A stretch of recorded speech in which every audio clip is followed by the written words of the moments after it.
Հիշում եք գիտեք, Սարդարապատում եք, հիշում եք եք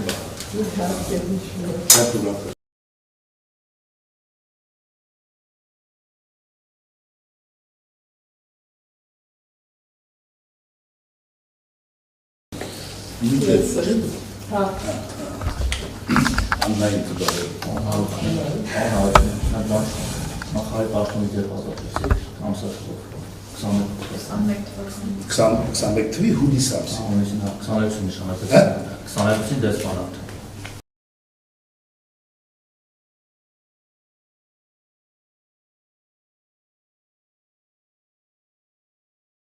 Հա 22-ի հունվարի 5-ի դեսպանատ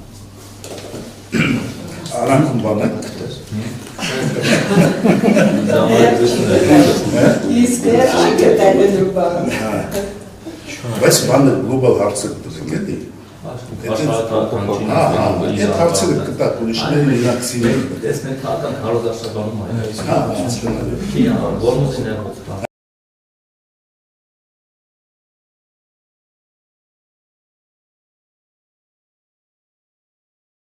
Այո, Արգենտինա, Պերու Այո, որ մենք ենք ու Ամերիկա Հա, մենք ու Ավստրալիա Ողս պետություններին է Ռուսելանեմ Ավստրիայից մերկու Վերջ սկսենք, հա, սկսենք, Հարգելի լրատվամիջոցներ, նա շնորհակալություն ենք հայտնում այս օրերին մեզ հետ արդյունավետ և պրոֆեսիոնալ աշխատելու համար։ Այս ընթացքում ռեֆորմիստների կուսակցությունը եղել է Երևանի տարբեր վարչական շրջաններում հանդիպումներ ունեցել և հանդիպումներ են ունեցել քաղաքացիների հետ Եվ այսօր պարոն Հարությունյանը մեր վարչապետի հետնատուն կներկայացնի նախ հանդիպումների բովանդակությունը, ում հետ ենք հանդիպել, ինչ զրույցներ ենք ունեցել քաղաքացիների հետ, բայց նախ եւ առաջ կխոսենք նաեւ պարոն Հարությունյանը կանդրադառնա 1994 թվականի մայիսի 12-ին կնքված զինադադարի թեմային, որի անմիջական մասնակիցն է եղել ինքը եւ այնուհետեւ կարող կասենք ձեր հարցերը։ Բարև ձեզ, քարոզի խնդրական հանրական գործընթացում մենք այցելել ենք տարբեր համայնքներ, Երևան քաղաքի մեր ռազմավարությունը հետևել, որ մենք Երևան քաղաքում ենք այցելում, դրանից հետո այցելել ենք մարզեր։ Երևանում մենք այցելել ենք Կենտրոն, Զեյթուն, Շենգավիթ, 4 համայնք ենք այցելել, հանդիպել ենք մարդկանց հետ, ուղիղ շփում ա եղել եւ ակնհայտ քանի որ մենք ունենք մեր ծրագրային կետեր, մեզ հետաքրքրում ասենք թե մեր հասարակությանը ինչ է հետաքրքրում, ինչ խնդիրներ ունենք, մեր կետերը համապատասխանում են, պատասխան տալիս են այդ հարցերին, թե ոչ։ Եվ այստեղ շատ կարևոր է ուղղակի շփումները, որտեղ մենք հասկանում ենք, թե ինչ է ուզում մարդկանց։ Մի երկու խոսքով ասեմ, որ հիմնականում դա անվտանգային հարցերն է, եւ մեր կարգախոսը դա անվտանգությունն է, դուք շատ լավ գիտեք, եւ զարգացումն է։ Մյուս հարցը դա սոցիալական է։ Սոցիալական հարցը տարբեր ուղղությունների։ Դա համար, քանի որ մենք որոշում ենք ընդունել, որ շաբաթը մի անգամ մենք հրավիրելու ենք այսպիսի ասուլիս եւ անդրադառնանք բոլոր այն հարցերին, ինչի հետ մենք առնչվել ենք, դա համար ես այսօր կկանգնեմ երկու հարցի, անվտանգային կարճ կներկայացնեմ եւ սոցիալականը բուժ սպասարկում։ Ուրեմն դուք շատ լավ գիտեք, որ որոշում ընդունված կառավարության կողմից 65+ անվճար սպասարկում։ Դա շատ դրական է, որտեղ գիտեք ինչ, եթե մենք անդրադարձել ենք սրան, կա 3 մասնագիտություն, որը ապահովում են պետության կայուն զարգացումը։ Դա անվտանգությունն է, դա բանակն է, դա առողջապահությունն է, որ դու ունես առողջ քաղաքացի, դու այստեղ տնտեսապես շահում ես, նաև նույնիսկ այդ տեսանկյունից եթե նայել չեմ ասում բարոյական, եւ ամենակարևորը նաև դա է, որ պետք է մենք ունենանք պատրաստված, գրագետ, կրթված երիտասարդություն, որը պետք է կառուցի մեր ապագան, դա կրթությունն է։ Այս 3 մասնագիտությունն է, որը կարելի է անվանել հերոսները, որ պետք է ապահովեն պետության զարգացումը։ Հիմա ինչ վերաբերում առողջապահության դրական քայլ է, բայց ինքը իր հետևից բերել է այլ պրոբլեմներ, որն են դրանք։ Քանի որ երկար տարիներ մենք գիտենք սոցիալական վիճակը մեր ժողովրդի, գումարի բացակայություն, վճարովի առողջապահություն, բերել են դրան, որ այս մարդիկ չեն գնում, չեն բուժվում։ Հիմա հնարավորություն ստեղծվել է իրան ամբողջովին գնացել է։ Ես բազմիցս լսել եմ, թե ժամը 6-ին հերթ են պահում, գալիս են այդ հիվանդանոց, բժիշկները արդեն չեն դիմանում, то есть պրոբլեմ առաջացել, որը նույն ձև պահանջում է լուծում, իսկ ամեն մի լուծում որոշում պահանջում է համապատասխան ռեսուրսներ։ Ինչ հարցեր են այստեղ արկա։ Առաջինը դա բժիշկների քանակը, որտեղ ծավալը արագ մեծացել է շատ մեծ է։ Մյուսը բժիշկների աշխատավարձը։ Աշխատանքը շատացել է, իրանք ընդունում էին ասել, թե 3-4 անգամ ավել են ընդունում հիվանդներին, աշխատավարձը նույնն է։ Այստեղ հարցը, որպեսզի մենք այս հարցը մինչև վերջ հասցնենք, որ նա էֆեկտիվ աշխատի, դա պետք է այդ երկու հարցը լուծվի։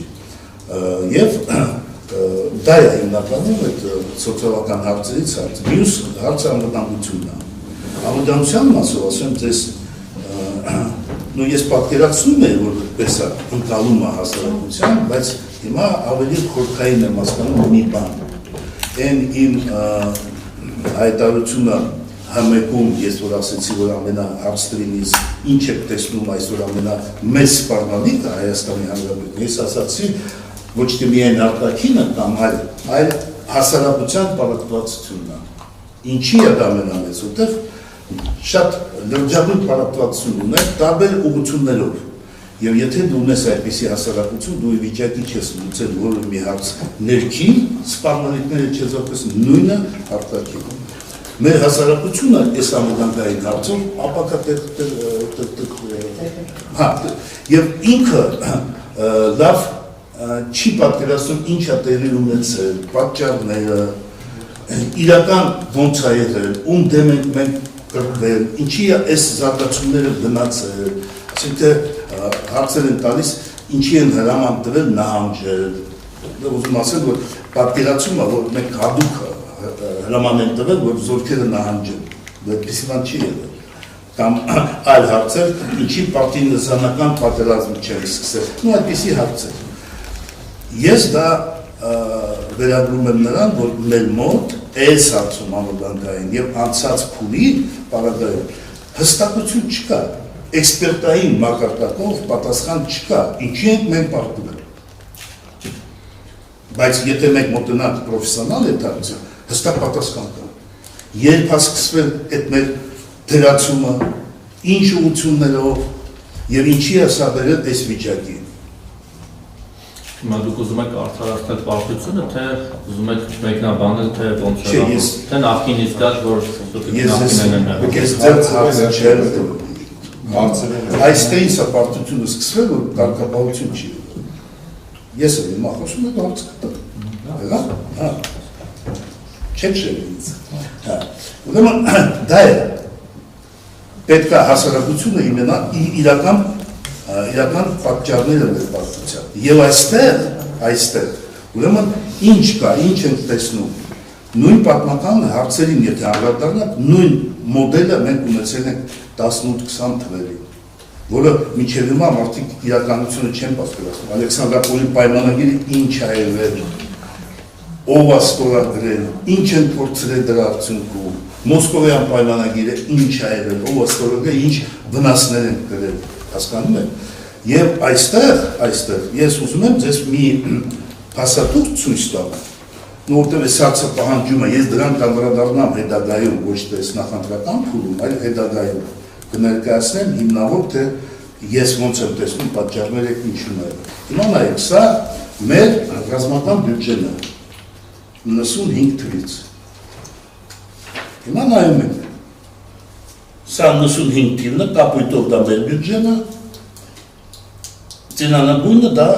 Ադրբեջանի բյուջեն է։ Հիմա նայում ենք, տեսնում եք, չէ՞։ Սա է, մերը սա է։ Ակնետը, չէ՞ որ իրանք պատրաստում են պատերազմի,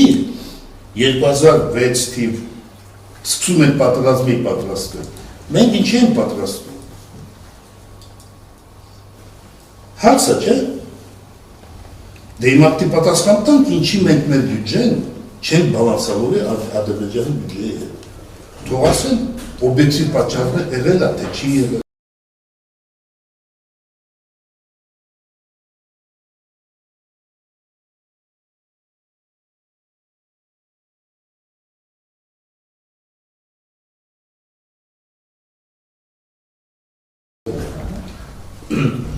Նաև ասիք դե հիմա, նայում եք հիմա այս ժամանակահատվածը 22-ից հետո, նույն ձևի Ադրբեջան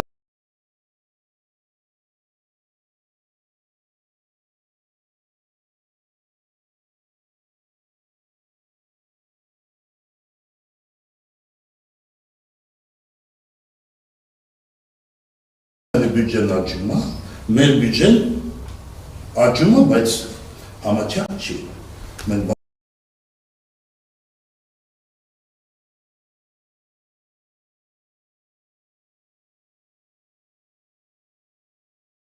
բալանսը չենք ապահովում։ Մենք կարող ենք այս սրա հիման վրա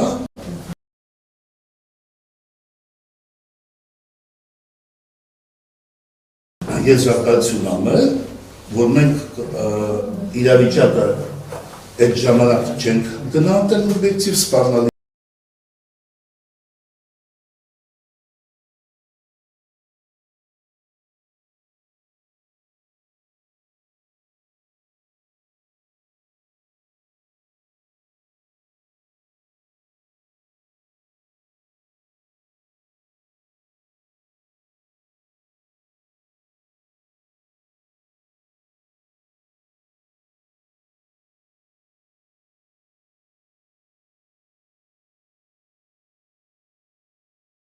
չեն գնահատել, adekvat որոշումներ չենք ընդունել եւ չենք ապահովել ռազմաքաղաքական բալանս Ադրբեջանում։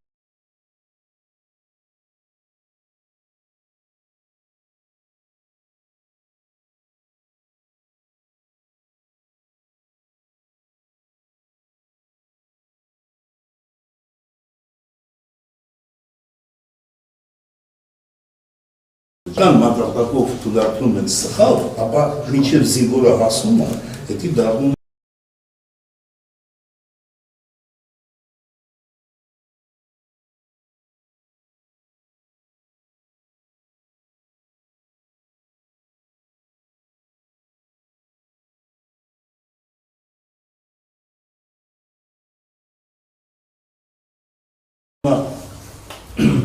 մի ոչ թե սխալ, այլ աղետ է դառնում։ Իսկ հիմա ես ևս մեկ անգամ գլոբալ բանը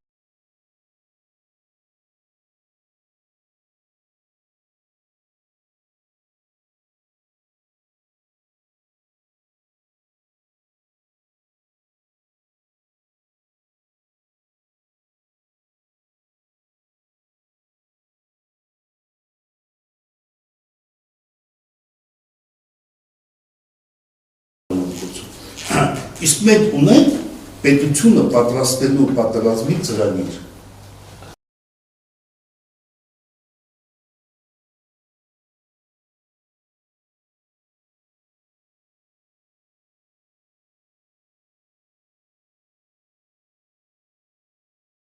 Չունենք։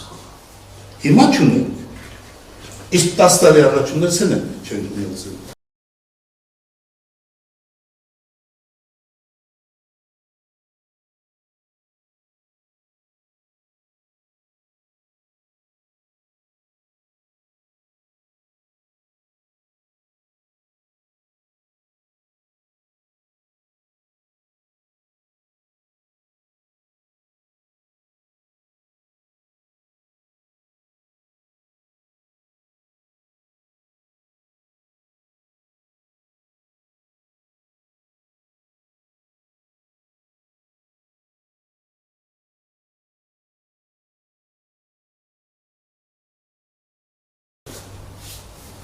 Իսկ 15 տարի առաջ ունեցել են, չենք ունեցել։ Պատերազմումը ոչ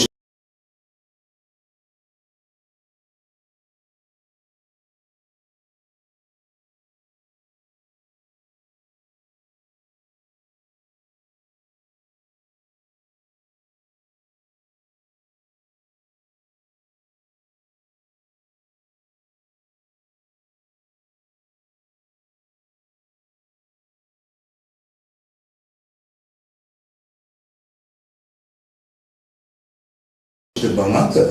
այլ պետությունը, երբ ինձ մեկը հարց է տալիս, ասում է, գեներալները չգիտեմ ինչ արեցին, դե ես հասկանում եմ, հասարակ մարդ է,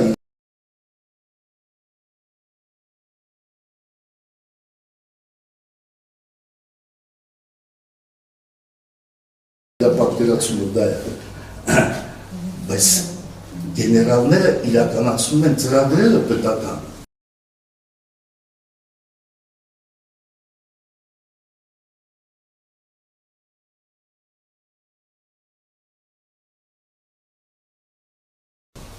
Իրանք կարող են իրականացնի այս ծրագիրը թույլ տալ սխալներ, դա իրանք սխալներ կլինի, բայց եթե ծրագիրը չկա։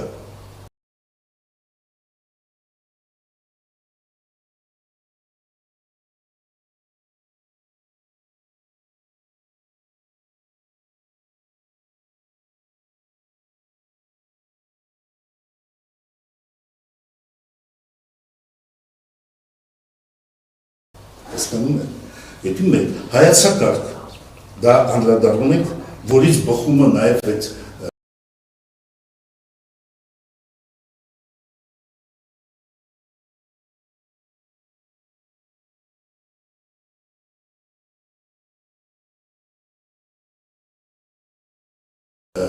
պետությունը պատրաստելու ծրագրի հայացակարգը պիտի որոշի։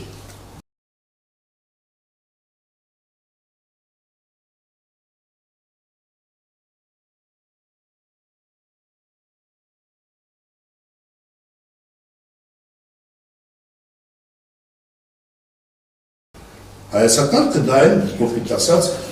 ճանապարհային քարտեզն է, որը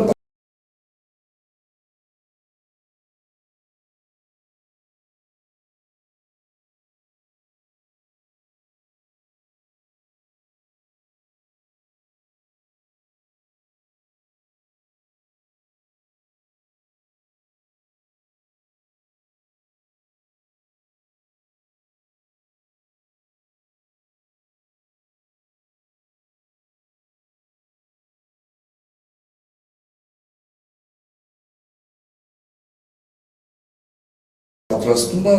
ապա ցույց է տալիս, թե ինչպես պետք է պատրաստել պետությունը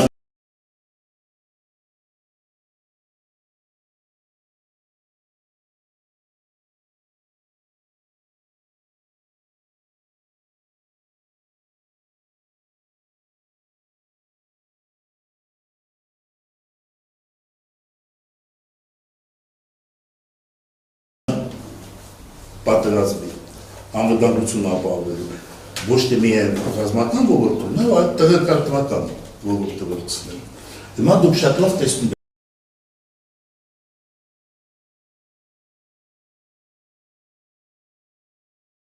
Չէ ինչ քարոշչական բաներ ա գալիս, դրսից, ներսից, տարբեր ուղղություններից լրատվական դիվերսիաներ ա գալիս։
Մեր տանցետիկ աշխատելու իմ չեմ տեսնում, թուղթը ստորագրված է, իրան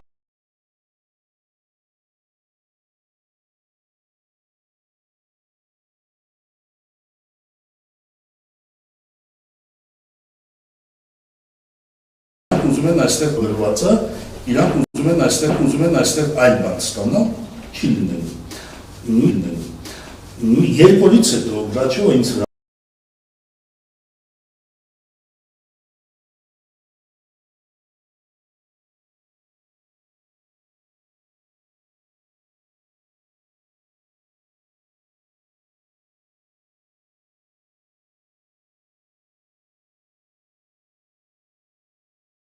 հրավիրում է իր մոտ, Գրաչովը ինձ հրավիրում է իր մոտ, իմ մոտ այն ժամանակ գտնվում էր Բակո Սահակյանը, մենք միասին գնում ենք այնտեղ,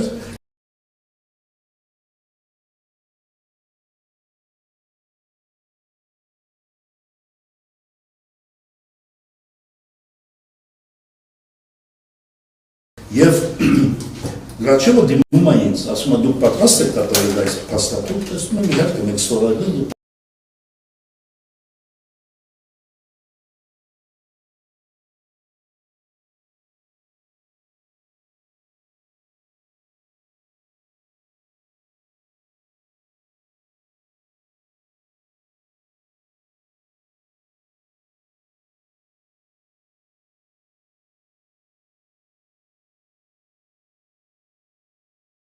պատասխանատու են։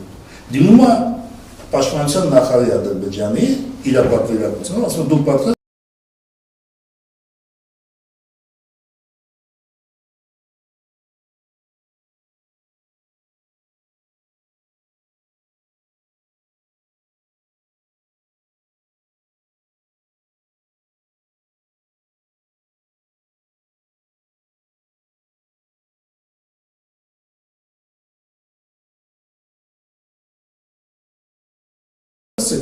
Նա ասում է ոչ, քանի որ չեն վերադարձնում տարածքները, մենք այս փաստաթուղթը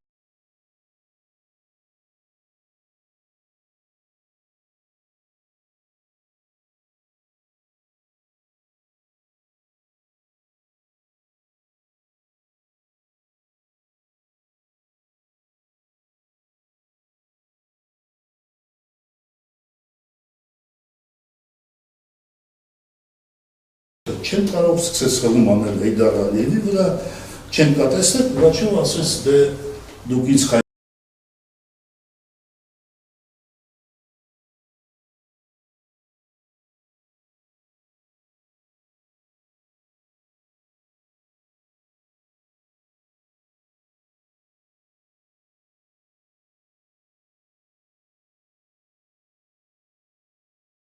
հայտարարում եք, մենք արդեն ամբողջ աշխարհով հայտարարել ենք, որ մենք զինադադար ենք կնքել, իսկ դուք հիմա ասում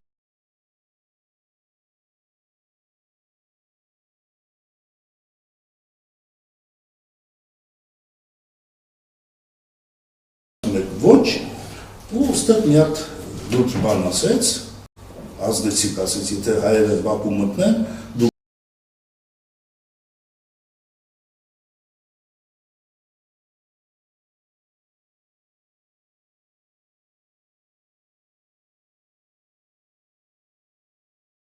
ինքի մետ կապեք, եթե հեռախոսը չեմ դրցնի, ու դուս է գա։ Դրանից հետո ինքը մոտեցավ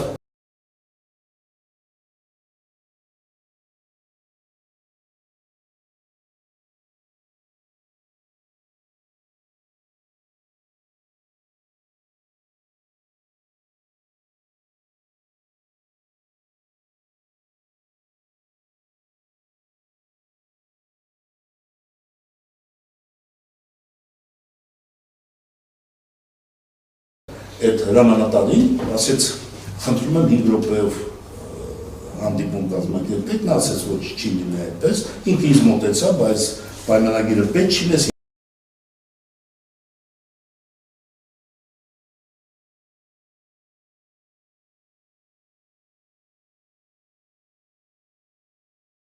եկեք մեկ մի անգամից ասնենք մեծ քաղաքական պայմանագրի, ես էլ ասեցի, որ չէ, միջազգային իրավունք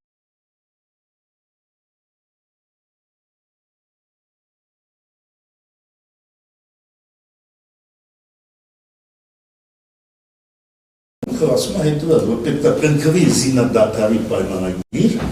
կողմերը ստեղծվի իրավիճակ, երբ որ կարող են բանակցել, իսկ խաղաղ ուժերը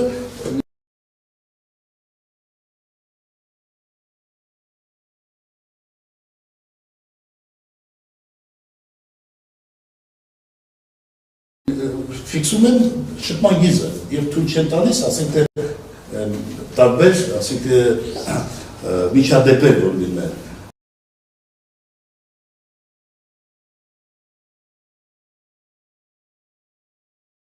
Դրանից հետո միայն, ու այդպես սա ավարտեց ու սա մտավ ուժի մեծ։ Հետագայում ինչ եղավ, դա շատ կարևոր է։ Հետագայում Ադրբեջանն ամեն ինչ արեց, որ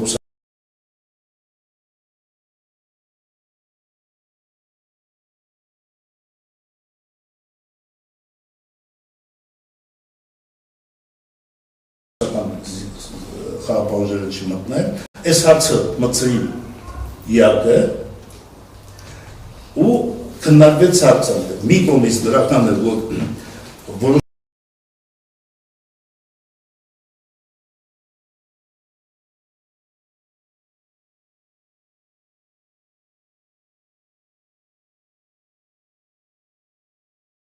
ընդունվեց, որ սա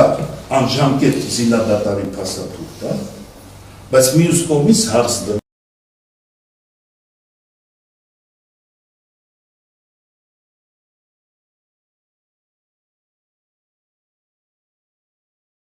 դրվեց, որ պիտի մտնեն ոչ թե ռուսական խաղաղապահները, այլ միջազգային։ Եվ այս պայքարի ընթացքում ստացվեց հետևյալը, որ ռուսները չմտան,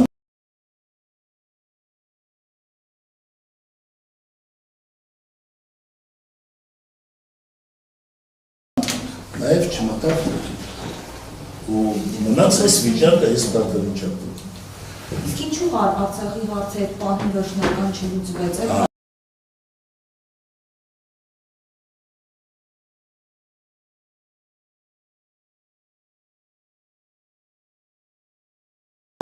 Չլուծվեց, այդ հարցը նման շատ են բանում։ Ճիշտ եք ասում։ Այդ մասով խոսում են մարդիկ, որ ասում են պիտի գնային կապիտուլյացիայի և ամենի